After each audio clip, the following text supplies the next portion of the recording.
Yeah, today is Wednesday, 16th or 17th, hell, I don't know, November.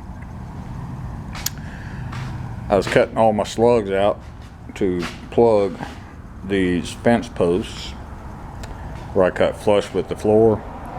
And of course, I ran out of oxygen in my little cutting rig. I think I mentioned that already.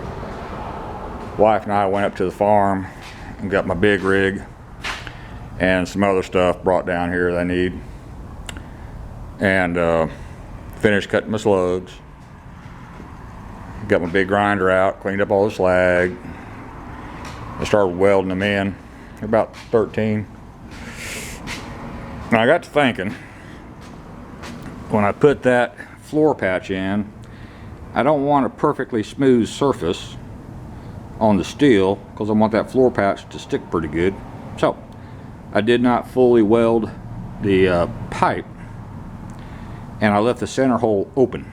And my thought is, when I squish in the floor patch, it'll go past those areas, bulge out below them, and maybe form a pretty strong bond. That's my thought.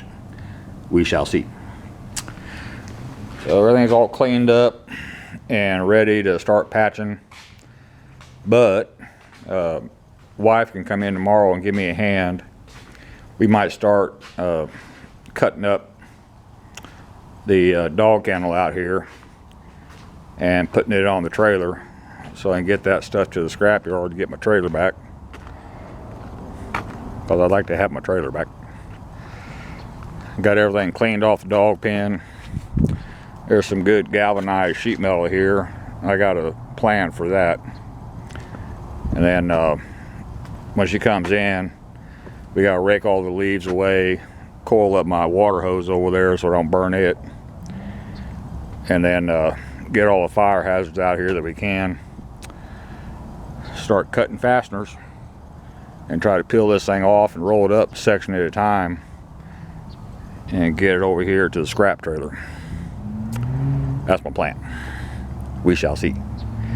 Then once we get this thing out the way, I'll power wash the hell out of it. Shovel out, this is a drain trough right here, and I'll shovel out that drain trough real good, get it cleaned up, get the drain clear, and then start looking around for a shipping container I can fit in this area. If I bring in another shipping container, this compressor pad's got to come out. Pretty thick. I'm about certain that's pretty stout concrete mix when they poured it. Might think on that. I don't know. Be nice to have more storage outside and keep my building clear on the inside. Well, let me know what you think. I can move over. This is a sidewalk right here, and I do some measuring. Could be I can come to this side of that pad and still be on the edge of the concrete over here. Just have to level the container up. It shouldn't be too difficult, I don't guess. Again, this is a want. It's not a must-have. So we'll see how that works out. Welding machine worked perfect. Big cutting rig. It's pretty good too. Let's see what else. Oh, I brought down some steel from the farm. Just some off-fall from another company I had up there. Another company gave it to me. That's what I'm trying to say. Yeah, I got my rake here. Also brought down my transit level, so when the wife's here with me, we can shoot some elevations and see just how bad this floor is if I decide to float it. Still trying to meet up with subcontractors. My insulation guy and me were playing tag all day long. My plumber, he's still doing freeze repairs, so he's tied up. Electricians came by, and I do have true three-phase. If I go with three-phase, it'll be a 208 three-phase on every machine I have that is three-phase. AC man stopped by too. He saw my truck, He said once I get it foamed, I can probably put in a 2-ton mini split heat pump and heat and cool this building pretty easy.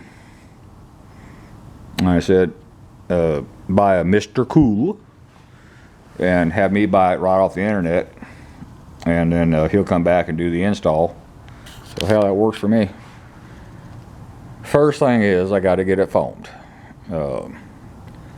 That's the priority, and after that I can do all the other stuff I want to do in here. Depending on what the foam contractor stacked up is, once I get the plumber to do what I need done over there on that stub, I start pouring concrete, fill these troughs up and my hole,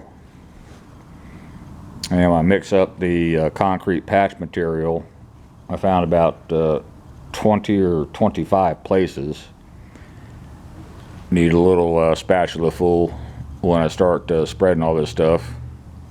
Just some minor repairs here and there. Might as well do it while I got the stuff out.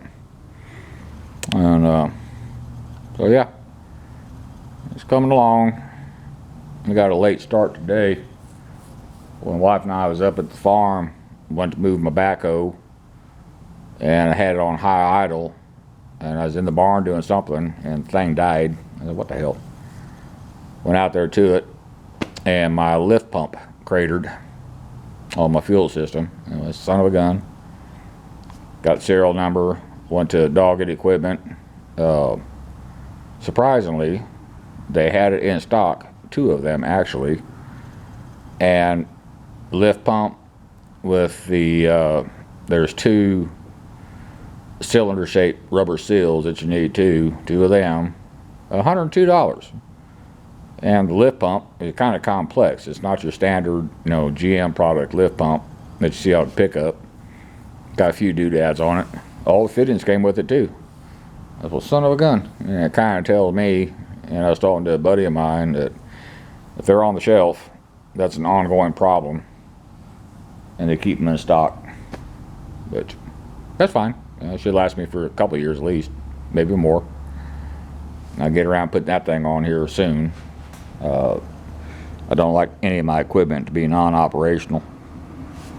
So yeah, busy day, but like I said, I got a late start, but I did get a lot done, and downright pleasant.